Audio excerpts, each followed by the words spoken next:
Assalamualaikum, Kak. Waalaikumsalam. Alhamdulillah. Alhamdulillah. Gimana kabarnya? Kak Ade Alhamdulillah. ya ini ya? Iya, betul. Oke. Baik, kita mulai saja ya, Kak? Boleh, boleh. Oke. Bismillahirrahmanirrahim. Assalamualaikum warahmatullahi wabarakatuh. Innal hamdalillah nahmaduhu wa nasta'inuhu wa nastaghfiruh wa na'udzubillahi min syururi anfusina wa sayyiati a'malina may yahdihillahu fala mudhillalah wa may yudlil fala hadiyalah. Selamat sore ya untuk teman-teman yang di Indonesia. Dan selamat malam, selamat sore untuk teman-teman di Turki, selaku followers PCIM Turki juga, dan selamat malam untuk teman-teman yang ada di Indonesia, yakni followers PCIM Turki dan teman-teman saya juga. Perkenalkan, nama saya Sabila Helianti Candika Putri. Sekarang saya sekolah di Bandarma Onyedi Eylul Universitasi, dan perkenankan saya untuk membawakan acara pada sore dan di Indonesia malam hari ini dengan tema ngabuburit bareng ya, Kak. Dan di samping saya sudah ada pembicara yang Masya Allah luar biasa ini, yaitu Dr. Ade Sumiadi, SPM MSI. Betul ya, Kak? Betul. Ya, beliau adalah salah satu dosen Universitas Muhammadiyah Jakarta, betul kan? Betul. Dan alumni Seljuk University ya. Masya Allah luar biasa. Oke, Kak Ade, silakan. Saya persilakan untuk menyampaikan materi pada sore dan di Indonesia malam hari ini. Terima kasih. Baik, Assalamualaikum warahmatullahi wabarakatuh. Waalaikumsalam warahmatullahi wabarakatuh. Baik, teman-teman, selamat malam untuk teman-teman di Indonesia dan juga selamat sore untuk teman-teman yang di Turki ya. Di Turki ya benar-benar ngabuburit ya. Kalau misalnya di Indonesia udah buka nih, udah jam 7 kan. Betul. Iya. Ya mungkin kita bincang-bincang saja sebenarnya sih terkait dengan beberapa hal yang mudah-mudahan bisa bermanfaat bagi kita semua gitu ya. Mungkin perkenalan dulu, nama saya Ade Sumiahadi, biasa dipanggil Ade. Saya S1-nya di UMJ, kebetulan alumni UMJ gitu ya. Terus kemudian S2-nya di IPB dan kemarin S3-nya di Seljuk University. Ambil jurusan budidaya tanaman atau ilmu tanaman di pertanian. Karena sekarang Fakultas Pertanian UMJ. Prodi. Sekarang domisilinya di Ciputat ya, dekat kampus gitu. Itu perkenalannya mungkin teman-teman. Untuk sebenarnya materinya sih nggak ini ya. Saya sebenarnya sudah menyiapkan presentasi, tapi kan kita lewat ini ya, lewat live Instagram. IG. Iya, live IG, sehingga kemudian mungkin beberapa saja yang kemudian kita akan bahas gitu ya. Saya coba buka dulu biar ada contekan gitu kira-kira. Oke, siap. Ya sebenarnya temanya ringan sih sebenarnya. Saya nggak mau bawa tema yang begitu berat karena kan semua di sini keilmuannya kan beda-beda ya, sehingga kalau misalnya kita bawa tema yang berat nanti kemudian nggak nyambung kira-kira karena keilmuan yang beda-beda tersebut. Sehingga saya bawa tema yang ringan yang kemudian bisa diikuti dan juga mudah-mudahan bermanfaat bagi kita semua, bagi baik teman-teman yang ada di Turki maupun teman-teman yang ada di Indonesia yang mengikuti live streaming atau live IG ini ya teman-teman. Baik, terkait dengan temanya yaitu ngabuburit asik gitu ya, mudah-mudahan asik sih. Ngabuburit asik dengan bercocok tanam. Iya. Ngabuburit sendiri kan sebenarnya istilah yang kemudian tidak asing bagi kita umat Islam di Indonesia, umat Islam maupun warga atau penduduk Indonesia secara umum ya, karena ini menjadi bahasa yang kemudian nasional atau istilah yang menjadi istilah yang nasional yang kemudian tidak hanya kemudian dimengerti atau dipahami oleh umat Islam, tapi juga umat-umat beragama lain di Indonesia secara umum. Nah, ngabuburit itu sendiri sebenarnya asalnya dari bahasa Sunda. Nah, kebetulan saya orang Sunda nih ya. Oh gitu ya. Ngabuburit itu berasal dari kata burit. Burit itu mungkin dari bahasa lain artinya agak sedikit berbeda, Ya. tetapi dalam bahasa Sunda burit itu artinya petang. Oh. Ya, jadi ngabuburit itu artinya adalah menunggu waktu petang, kira-kira seperti itu.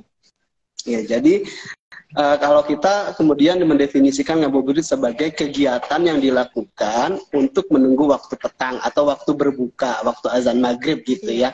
Itu istilahnya dari bahasa Sunda, burit itu artinya petang atau sore. Sehingga kemudian didefinisikan, dan ini definisinya kemudian menjadi definisi nasional. Teman-teman bisa cek di KBBI, ada istilah ngabuburit itu adalah kegiatan yang dilakukan untuk menunggu waktu petang atau waktu berbuka puasa di bulan Ramadan.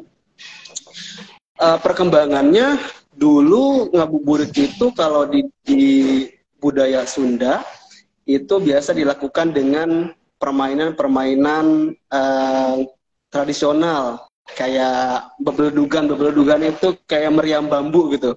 Ya, itu biasanya ada tuh sampai sekarang. Mungkin ada beberapa desa atau kampung yang masih ada tradisi itu, walaupun sudah banyak berkurang ya. Tapi zaman saya waktu kecil dulu itu masih ada tuh yang main meriam-meriam bambu itu, anak-anak kecil tuh ya. Atau diisi dengan kegiatan-kegiatan lain yang biasanya kegiatan ngumpul-ngumpul bersama teman-teman, sanak saudara sambil menunggu azan maghrib. Nah, walaupun kemudian konteksnya jadi semakin berkembang dengan perkembangan zaman gitu ya, ngabuburit bukan lagi kemudian dilakukan untuk hal-hal yang tadi main-main gitu ya, tapi juga diisi dengan hal-hal yang mungkin bisa bermanfaat, dengan kreativitas yang berbeda-beda, dengan budaya yang berbeda-beda di setiap daerah gitu ya, sehingga kemudian itu menjadi sesuatu yang kadang-kadang di satu daerah memiliki budaya tersendiri ngabuburit ini. Mungkin di daerah lain juga ada tradisi ngabuburit, walaupun mungkin bahasanya berbeda atau istilahnya berbeda gitu ya. Banyak sekali kemudian yang bisa dilakukan untuk kegiatan ngabuburit. Biasanya kan kalau kita ngabuburit jalan-jalan sore gitu di taman, atau cuma keliling kota gitu ya, bersama teman-teman atau bersama saudara, atau misalnya yang saya kan biasanya berburu takjil gitu ya. Ngabuburit itu berburu takjil gitu ya, dari satu tempat ke tempat yang lain. Biasanya kalau Ramadan itu kan banyak tempat-tempat yang diperuntukkan untuk jajan takjil ya, biasa ada lapangan atau pasar kaget yang hanya ada bulan Ramadan gitu, sehingga kemudian itu bisa walaupun bisa diisi dengan yang lain, misalnya yang lebih berasa Ramadannya mungkin misalnya mengaji gitu ya, tadarus Al-Quran, itu juga bisa diisi dengan hal-hal yang penting kan istilahnya ngabuburit itu dilakukan untuk kegiatan-kegiatan yang sebisa mungkin memberikan manfaat, terus kemudian juga tidak memberikan mudorot lah istilahnya gitu ya. Jangan sampai main petasan gitu kemudian kan maupun mengganggu masyarakat secara umum. Nah, kalau di kota-kota biasanya jalan-jalannya ke mall gitu ya, atau ke taman-taman kota gitu buat ngabuburit, itu juga bisa dilakukan, dan itu biasanya terjadi di Indonesia. Walaupun di Turki mungkin tidak terlalu berasa ngabuburit itu ya. Saya rasa dulu saya di Turki juga kan selama kurang lebih 6 tahun, 6 kali puasa itu di Turki gitu, memang vibe-nya berbeda dengan di Indonesia gitu. Karena kalau di Indonesia kan berasa banget vibe-nya gitu ya, walaupun sampai sekarang makin berkurang, tapi masih berasa vibe Ramadannya. Ngabuburit masih banyak pasar kaget, jualan takjil segala macam kita masih. Ya, tapi di Turki kan nggak terlalu berasa Ramadannya gitu, karena kan memang budayanya berbeda ya. Jadi ngabuburit itu biasanya ya kumpul sama teman-teman Indonesia, bikin takjil bareng gitu, itu sering dilakukan. Biasanya buka bareng, cuma jalan-jalan ke taman sambil nunggu maghrib gitu, itu juga bisa dilakukan. Atau dengan cara tadarusan bersama orang-orang Indonesia dan seterusnya, itu juga sering dilakukan oleh saya terutama, dan bersama teman-teman lain di Konya waktu itu ya, karena domisilinya waktu itu di Konya selama 6 tahun kurang lebih. Terus kemudian ada opsi lain yang kemudian bisa dilakukan untuk kegiatan ngabuburit, salah satunya adalah bercocok tanam. Mungkin tidak banyak yang kemudian melakukan ini, tapi sebenarnya ini adalah kegiatan yang asik gitu ya, kegiatan yang tidak membosankan dan juga bisa bermanfaat atau memiliki manfaat lain dari proses bercocok tanam. Itu hasilnya bisa dipanen dan seterusnya. Itu kemudian ini di mana bercocok tanam sendiri secara harfiah bisa didefinisikan sebagai kegiatan menanam dan memelihara tanaman gitu ya, sehingga prosesnya kegiatannya banyak, mulai dari awal penanaman sampai panen itu kan prosesnya lumayan panjang, sehingga bisa berkelanjutan secara rutin gitu, setiap hari bisa dilakukan. Walaupun mungkin bagi beberapa orang kegiatan bercocok tanam itu masih diasosiasikan dengan kegiatan-kegiatan yang kotor gitu ya, maksudnya kotor-kotoran dengan main tanah, terus kemudian membutuhkan lahan yang luas gitu ya, karena kan konotasinya kalau kita bercocok tanam nanamnya padi gitu ya di Indonesia tuh ya, terus misalnya singkong gitu atau ubi yang jagung yang kemudian butuh lahan luas gitu, padahal bercocok tanam itu bisa dilakukan secara sederhana, terus kemudian simple, tidak membutuhkan tanah yang banyak atau lahan yang luas, terus kemudian bisa menggunakan hal-hal atau bahan-bahan dan alat-alat yang sederhana yang kemudian bisa kita lakukan untuk mengisi waktu luang setelah misalnya selesai masak buat buka gitu ya, masih ada waktu buat sebelum maghrib, oh bisa nanam dulu gitu, atau misalnya melakukan pemeliharaan penanaman dan seterusnya. Gimana bercocok tanam ini bukan hanya kemudian untuk tujuan produksi, kan kalau misalnya bercocok tanam itu tujuan produksi, menghasilkan tanaman, menghasilkan produksi tanaman yang melimpah dan seterusnya, tapi juga sekedar menyalurkan hobi misalnya, atau mengisi waktu luang, tadi menunggu waktu maghrib kan, atau ngabuburit, ini bisa dilakukan dengan cara bercocok tanam. Skalanya pun bisa berbeda-beda, kalau misalnya memang serius bisa dilakukan secara komersil skalanya, atau skala subsisten itu cuma pemenuhan kebutuhan pribadi aja gitu, baik itu kebutuhan jasmani maupun kebutuhan rohani, karena ternyata banyak manfaat dari bercocok tanam ini selain menghasilkan bahan makanan gitu ya, tetapi juga dapat menghasilkan berbagai manfaat lain, misalnya sebagai upaya mengurangi stres gitu ya, karena orang-orang tertentu yang stres tuh bercocok tanam itu biasanya kemudian mengembalikan kesehatan mental gitu, kira-kira ke bahasa anak muda sekarang kan gitu ya. Kesehatan mental itu penting, kesehatan psikologis itu penting, salah satunya bisa dilakukan dengan cara mengurangi stres, yang artinya bercocok tanam itu kemudian jangan dibawa ribet gitu, atau jangan dibawa berat, tapi dinikmati prosesnya, terus kemudian dinikmati hasilnya gitu ya, dilakukan secara baik gitu ya, terus kemudian bisa menghilangkan stres kita sebagai pelaku dari bercocok tanam itu sendiri. Selain itu juga manfaatnya banyak, misalnya menjaga kesejukan dan kesegaran udara di sekitar kita gitu ya, tadi lingkungannya menjadi lebih sejuk, kualitas udara menjadi lebih bagus, terus kemudian bisa mengurangi emisi karbon. Kalau teman-teman di pertanian pasti hafal, atau orang lingkungan pasti tahu tuh, kalau misalnya tanaman itu kan berfotosintesis, mengambil karbon dioksida untuk kemudian diproses untuk menghasilkan karbohidrat dan juga oksigen gitu ya, sehingga kemudian itu prosesnya bisa dilakukan dan membantu kita mengurangi emisi karbon di udara. Selain itu juga dengan produksi pangan mandiri itu juga mendukung program ketahanan pangan nasional, karena ketahanan pangan nasional kan dimulai dari rumah tangga, secara individu dan rumah tangga, sehingga itu kita bisa menghasilkan produk pangan kita sendiri secara mandiri, terus kemudian ujungnya adalah bisa efisiensi anggaran rumah tangga. Jadi yang harusnya belanja untuk sayuran gitu, oh kita nanam sendiri, menghasilkan tanaman sendiri, bahan makanan sendiri, yang kemudian itu juga bisa mengurangi biayanya. Walaupun prosesnya tadi, karena kita bermain dengan makhluk hidup kan, prosesnya nggak instan ya. Misalnya nanam cabai itu nggak mungkin sebulan kemudian seminggu sebulan terus kemudian kita panen gitu. Prosesnya panjang, sehingga prosesnya itu harus dilakukan secara bertahap dan secara rutin, pemeliharaannya itu yang kemudian bisa dilakukan. Nah, kegiatan-kegiatan yang bisa dilakukan dalam bercocok tanam untuk kegiatan ngabuburit bisa banyak. Misalnya menanam ya.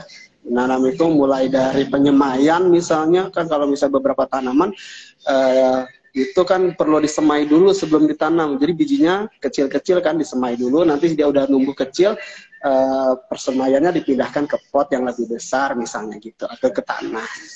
Terus proses penanaman, tanamannya pun juga macam-macam, bisa tanaman sayuran, ya sayuran daun atau sayuran buah gitu ya. Sayuran daun itu yang menghasilkan daun yang kita panen daunnya. Kalau sayuran buah itu sayuran yang menghasilkan buah-buahan, misalnya cabai, tomat dan seterusnya, itu kemudian dipanen buahnya. Terus kemudian bisa juga tanaman hias, ya tanaman hias untuk halaman atau teras atau dalam ruangan juga ada beberapa tanaman yang bisa ditanam secara indoor gitu ya, ada tanaman indoor namanya, jadi bisa ditanam di dalam ruangan, di kamar, di ruang tamu dan seterusnya. Terus juga ada tanaman rempah dan obat. Kalau di Indonesia kan banyak tuh tanaman rempah dan obat ya, ada kunyit, ada lengkuas, ada jahe gitu ya, terus kemudian ada kemangi misalnya dan seterusnya. Di Turki pun banyak, ada kemangi pun ada basil ya, basil, terus kemudian ada oregano. Saya dulu waktu di Konya sering nanam tuh bareng teman-teman saya di rumah, itu nanam cabe, nanam oregano, nanam kemangi gitu ya, untuk keperluan kita saja gitu. Jadi kalau misalnya kita lagi butuh, tinggal metikin daunnya terus dipakai buat masak gitu. Itu seru sebenarnya, cuma memang keterbatasannya kalau di Turki nanam itu kan ada musim winter ya. Itu biasanya pas musim winter tuh, wah ini gimana nih tanamannya, mau nggak mau dibawa ke ruangan yang tidak kena salju, karena kalau kena salju mati tanamannya. Biasanya gitu. Jadi memang keterbatasannya itu kalau di Turki ya. Kalau di Indonesia kan sepanjang tahun bisa ditanam, nggak ada winter gitu. Jadi sepanjang tahun, setiap hari sepanjang tahun itu bisa nanam apapun di Indonesia. Itu kelebihan Indonesia di situ.